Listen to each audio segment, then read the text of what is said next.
ଜଣେ ରାଜକୁମାର ଥିଲେ। ସେ ଗୁରୁକୁଳରେ ଛାତ୍ର ଥିଲେ। ସବୁ ଛାତ୍ରଙ୍କ ଭିତରେ ସିଏ ବହୁତ ଚାଲାକ ଆଉ ଚତୁର ଥିଲେ। ଆଚ୍ଛା ପିଲାମାନେ, କହିଲ ଦେଖି, ଗୋଟିଏ ପୋଖରୀରେ ଗୋଟିଏ ମାଛ ଛଡ଼ାଗଲା। ତା ପରଦିନ ସେ ଗୋଟିଏ ମାଛରୁ ଦୁଇଟା ମାଛ ହୋଇଥିଲା। ସେ ପୋଖରୀରେ ଅଧା ମାଛ ହେବା ପାଇଁ 15 ଦିନ ଲାଗିଥିଲା। ତାହେଲେ କହିଲ ଦେଖି, ପୋଖରୀରେ ପୁରା ମାଛ ହେବା ପାଇଁ କେତେ ଦିନ ଲାଗିଥିଲା? ଗୁରୁଦେବ, ସେ ପୋଖରୀରେ ମାଛ ଧରିବା ପାଇଁ ଆଉ 15 ଦିନ ଲାଗିବ। ନା ନା, ଭୁଲ ଉତ୍ତର। ରାଜକୁମାର, ତମେ କହିଲ ଦେଖି। ଗୁରୁଦେବ, ଯଦି ସେ ପୋଖରୀରେ ଗୋଟିଏ ମାଛ ଛଡ଼ା ହେଲା ପରେ ଦ୍ୱିତୀୟ ଦିନରେ ଦୁଇଟା ମାଛ ହୋଇଯାଇଥିଲା, ତାହେଲେ ସେ ପୋଖରୀରେ ସବୁ ମାଛ ଧରିବା ପାଇଁ ଆଉ ଗୋଟିଏ ଦିନ ହିଁ ଲାଗିବ। କାହିଁକି ନା ସେ ପୋଖରୀରେ ଅଧା ମାଛ ହୋଇଯାଇଥିଲେ, ଆଉ ଅଧା ମାଛ ହେବା ପାଇଁ ଆଉ ଗୋଟିଏ ଦିନ ହିଁ ଲାଗିବ। ଠିକ କହିଲେ ରାଜକୁମାର, ଏଇଟା ହିଁ ସଠିକ। ଶୁଣିଲ ତମେ ମାନେ? ଦିନେ ଗୁରୁଙ୍କର ବହୁତ ଦେହ ଖରାପ ହୋଇଥିଲା। ସବୁ ଛାତ୍ରମାନେ ବହୁତ ବ୍ୟସ୍ତ ହୋଇପଡ଼ିଥିଲେ।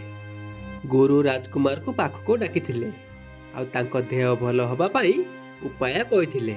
ଶୁଣ ରାଜକୁମାର, ସବୁ ଛାତ୍ରଙ୍କ ଭିତରେ ତମେ ବହୁତ ଚାଲାକ ଆଉ ଚତୁର। ସେଥିପାଇଁ ତମକୁ ଏ କଥାଟି କହୁଛି। ମୋ ଦେହ ଭଲ ହେବା ପାଇଁ ମୋତେ ସିଙ୍ଗିର କ୍ଷୀର ଆବଶ୍ୟକ ପଡ଼ିବ। ଯଦି ଏହା ତମେ ଆଣି ଦେଇପାରିବ, ତାହେଲେ ମୁଁ ଭଲ ହେଇପାରିବି। ତମେ କ'ଣ ଏହା ଆଣି ଦେଇପାରିବ?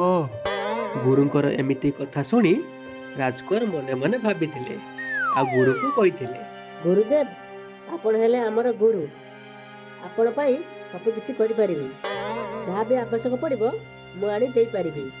କୁହନ୍ତୁ। ହଉ ଠିକ ଅଛି, ତମେ ତାହେଲେ ହିମାଳୟକୁ ଯାଅ ଆଉ ସିଙ୍ଗିର କ୍ଷୀର ନେଇ ଆସିବ।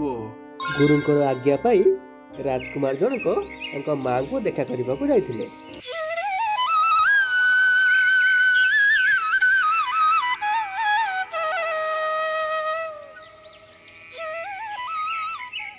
ମା, ମା, କୁଆଡ଼େ ଗଲୁ ତୁ? ତୁ କୋଉଠି ଅଛୁ? ଆସୁଛି ଆସୁଛି। ଆରେ ମୋ ପୁଅ ଆସୁଛି। ଶୁଣିଛ ସମସ୍ତେ, ମୋ ପୁଅ ଆସୁଛି। ଆରେ ମା, ମୋତେ ବହୁତ ଜୋରସେ ଭୋକ ଲାଗିଲାଣି। ତୁ ମୋତେ ଦେଲୁ କ'ଣ ଦିଟା ଖାଇବାକୁ ଦେଲୁ। ହଉ ହଉ ଠିକ ଅଛି, ତୁ ହାତ ଗୋଡ଼ ଧୋଇ ପଡ଼, ମୁଁ ଖାଇବାକୁ ବାଢୁଛି।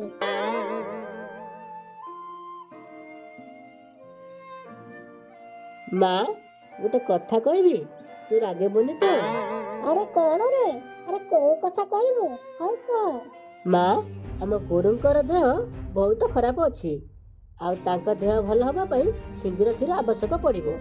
ଆଉ ଗୁରୁଦେବକୁ ମୁଁ କଥା ଦେଇଛି ସିଙ୍ଗିର କ୍ଷୀର ଆଣିବା ପାଇଁ। ଆରେ ପୁଅ, ତୁ ତ ମୋର ଗୋଟେ ମାତ୍ର ପୁଅ। ତୁ ସିଙ୍ଗିର କ୍ଷୀର ଆଣିବା ପାଇଁ ଯିବୁ? ହେଲେ କେମିତି ଆଣିବୁ? ହଉ ଠିକ ଅଛି, ଯେହେତୁ ଗୁରୁଦେବଙ୍କୁ କଥା ଦେଇଛୁ, ତାହେଲେ ଠିକ ଅଛି, ଯାଇକି ନେଇକି ଆ। ହେଲେ ସତର୍କ ସହ ଆଣିବୁ। ମାଙ୍କର ଆଜ୍ଞା ପାଇଁ ରାଜକୁମାର ଜଣକ ସିଙ୍ଗିର କ୍ଷୀର ଆଣିବା ପାଇଁ ହିମାଳୟକୁ ବାହାରି ଯାଇଥିଲେ। ଜଙ୍ଗଲରେ ବହୁତ ସମୟ ବୁଲିଲା ପରେ ରାଜକୁମାରକୁ ସିଙ୍ଗିର କ୍ଷୀର ମିଳିଥିଲା ନାହିଁ। ଉଫ୍, କି କଷ୍ଟ! ଚାରିଆଡ଼େ ବୁଲି ସାରୁଣି, ହେଲେ ସିଙ୍ଗିର କ୍ଷୀର କେଡ଼େ ମିଳୁନାହିଁ। ଏଇଠି ବସିଯିବି ଯାଉଛି। ଆରେ, ଏ ପଛପଟରୁ ଏତେ ଜୋରସେ ଆବାଜ କ'ଣ ହଉଛି? ଯାଉଛି ଦେଖେ। ଆରେ, ଏ ତ ସିଙ୍ଗି, ଏ ତ ଗର୍ଭବତୀ ହୋଇଛି।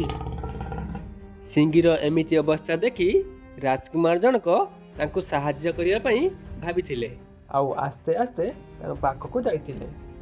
ସିଙ୍ଗିକୁ ଆଉଁସି ତାଙ୍କ ଗର୍ଭପାତ ହେବା ପାଇଁ ଅପେକ୍ଷା କରିଥିଲେ। ସିଙ୍ଗିର ଗର୍ଭପାତ ହେବା ପରେ ରାଜକୁମାର ଜଣକ ସିଙ୍ଗିକୁ ସବୁ କଥା କହିଥିଲେ। ଶୁଣନ୍ତୁ ଜଙ୍ଗଲର ରାଣୀ, ମୋ ଗୁରୁଙ୍କ ଦେହ ବହୁତ ଖରାପ ଅଛି। ଆପଣଙ୍କ କ୍ଷୀର ପିଇଲେ ତାଙ୍କ ଦେହ ଭଲ ହୋଇବ। ଯଦି ଆପଣ ଦୟାକରି ଆପଣଙ୍କ କ୍ଷୀର ଦିଅନ୍ତେ, ମୁଁ ବହୁତ ଖୁସି ହୁଅନ୍ତି। ଶୁଣ ରାଜକୁମାର, ତମ ଗୁରୁଙ୍କ ଦେହ ଭଲ ହେବା ପାଇଁ ମୁଁ କ୍ଷୀର ଦଉଛି, ତମେ ନେଇ ଯାଅ। ସିଙ୍ଗିର କ୍ଷୀର ନେଇ ରାଜକୁମାର ଜଣକ ଗୁରୁଙ୍କ ପାଖକୁ ଆସିଥିଲେ। ଗୁରୁ ସେ କ୍ଷୀର ପିଇ ଭଲ ହୋଇଯାଇଥିଲେ। ତାପରେ ସବୁ ଛାତ୍ରମାନେ ରାଜକୁମାରକୁ ବାହା ବାହା କରିଥିଲେ। ମାଙ୍କର ଆଜ୍ଞା ପାଇ ରାଜକୁମାର ଜଣକ ସଫଳ ହୋଇପାରିଥିଲେ। ପରବର୍ତ୍ତୀ କାଳରେ ଏହି ରାଜକୁମାର ଜଣକ ଜଣେ ଦିବ୍ୟବାନ ମଣିଷ ହୋଇପାରିଥିଲେ।